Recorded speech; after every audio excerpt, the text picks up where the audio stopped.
When I built the house, one mistake I made is I only built a two-car garage, and I really needed some more space. And I've been looking for a while to build a shed, and that's the one thing I needed was just more space. Like I bought a boat, I have a four-wheeler, I want to make some other purchases, some toys, and I just really needed the space for that. I always wanted to do a porch, and I was just going to do a porch in the front, but with my shed, one thing he recommended was a wraparound porch. And I'm so glad I did it because I think it adds a lot to the shed.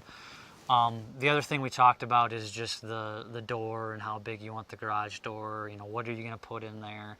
I had originally didn't want a huge garage door, but then we talked about what size is your boat and everything, and he talked me into building a bigger garage door, which I'm glad I did.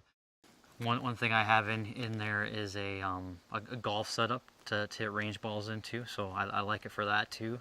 So it's really kind of a man cave / space. Yeah, I did look at several options. This was actually working with Casey at Wick was one of 3 options, and in talking to Casey over the phone, I don't know, something just clicked. He really he really cared. I could tell that on the phone, and his follow-up was amazing too.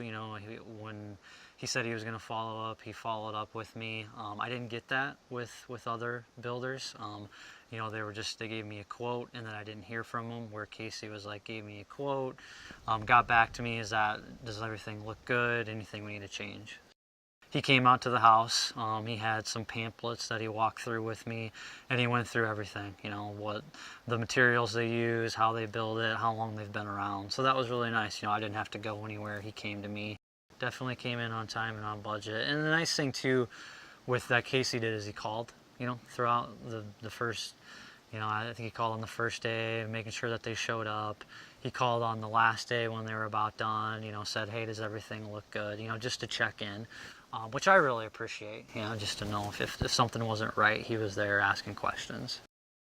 Oh, I'd give him a great recommendation. Actually, I know that they were in Mitchell for, they put a building up there, and my dad, he's a farmer, and he's looking at building a shed, and I said, you should really go check these guys out because they're awesome. And he has a lot of friends back there too that I know he has shared, what our shed looks like and how pleased I am with the shed. So yeah, I would definitely recommend them to anybody building a shed.